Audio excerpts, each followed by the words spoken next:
संतों का सानिध्य तो महाकल्याणकारी होता है। अगर हमारी ओर से भी पूर्ण तत्परता, पूर्ण शरणागति हो और मोक्ष पाने की तीव्र ललक हो तो उसका प्रभाव और भी अधिक बढ़ जाता है और शीघ्र ही फल प्रदान कर देता है।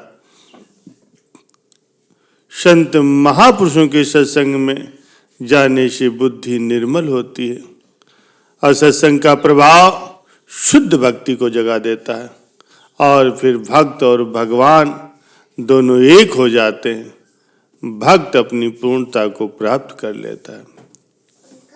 प्यारे सज्जनों, एक महात्मा जी के कई शिष्य थे। उनमें से अधिकतर शिष्य महात्मा जी को अपनी साधना का अनुभव सुनाया करते थे। कोई कहता कि आज मैंने ऐसा देखा, मैंने ऐसा अनुभव किया। कोई कहता कि आज मुझे समाधि का अनुभव हुआ।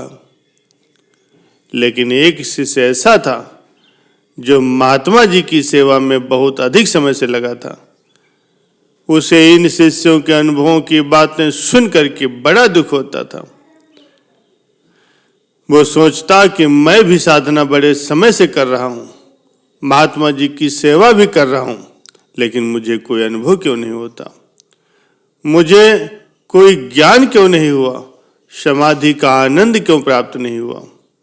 एक दिन महात्मा जी अकेले बैठे थे। मैं उनके पास गया। बड़े दुखी हृदय से महात्मा जी से उसने निवेदन किया कि गुरु जी, मैं तो आपकी सेवा में लंबे समय से हूं और नित्य ही आपके आदेश के अनुसार साधना भी करता हूं, फिर भी आज तक मुझे कोई भी अनुभव क्यों नहीं हुआ। मैं तो आपकी सेवा में आने पर भी कोरे का कोरा ही रह गया हूं। हे गुरुदेव, मुझ पर दया कीजिए। महात्मा जी ने उसे सांत्वना देते हुए कहा, बेटा ऐसी कोई बात नहीं है, अभी तुमने अपने आप को जाना नहीं है।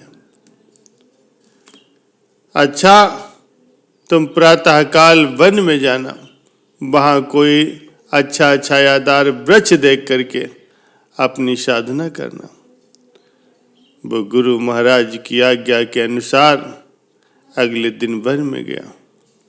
एक वृक्ष के नीचे सफाई करके और उस स्थान पर ध्यान करने के लिए बैठ गया। ध्यान करने के पश्चात लौट करके वो महात्मा जी के पास आया। महात्मा जी के चरण स्पर्श किया और वहीं बैठ गया। महात्मा जी ने पूछा, बेटा क्या तुम वन में गए थे?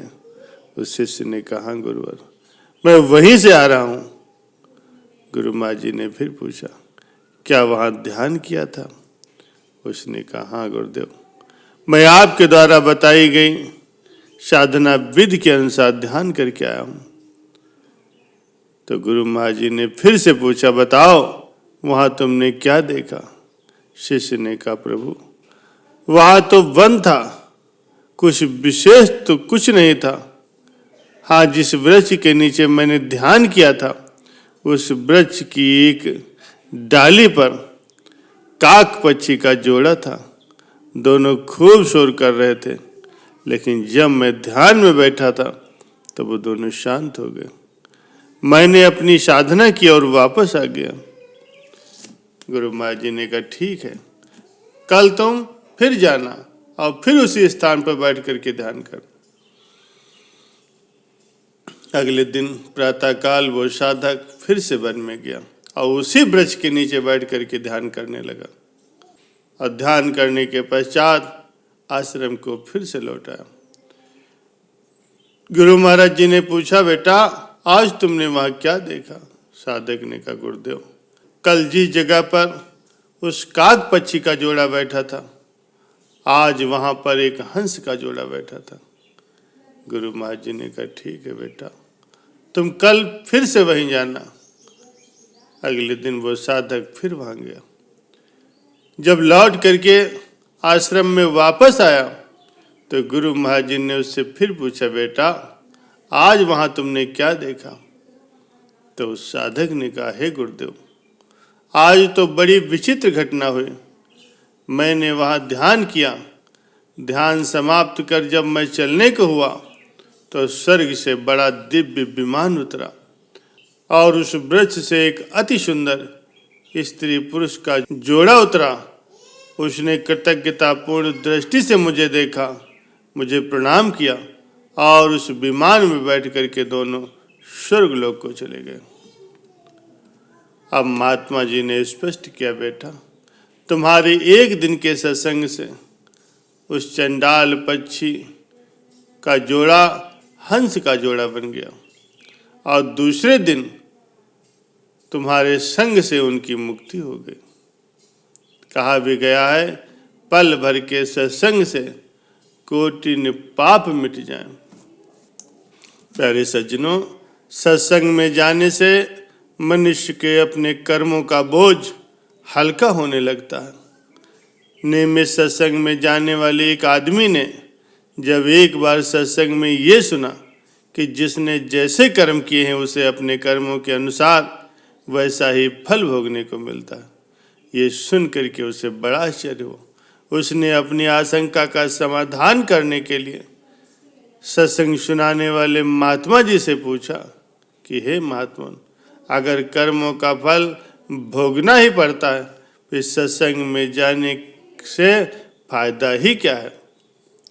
संत जी ने मुस्कुरा करके उसे देखा और एक ईंट की तरफ इशारा करते हुए कहा, बेटा तुम इस ईंट को छत पर ले जा करके मेरे सिर पर फेंक दो।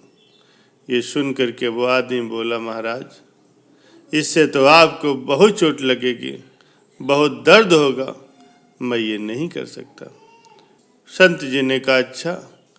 फिर उसी ईंट के भार के बराबर एक रुई का गट्ठर बांध करके उस व्यक्ति को दिया और कहा, अब इसे ले जा करके मेरे सिर पर फेंक दो, क्या फिर भी मुझे चोट लगेगी? वो बोला, नहीं महाराज। संत ने कहा, बेटा इसी तरह सत्संग में प्रतिदिन जाने से, सत्संग सुनने से इंसान को अपने कर्मों का बोझ हल्का लगने लगता और वो हर दुख, हर तकलीफ, हर परेशानी को परमात्मा की दया, उनकी कृपा समझ करके बड़े प्यार से सह लेता है।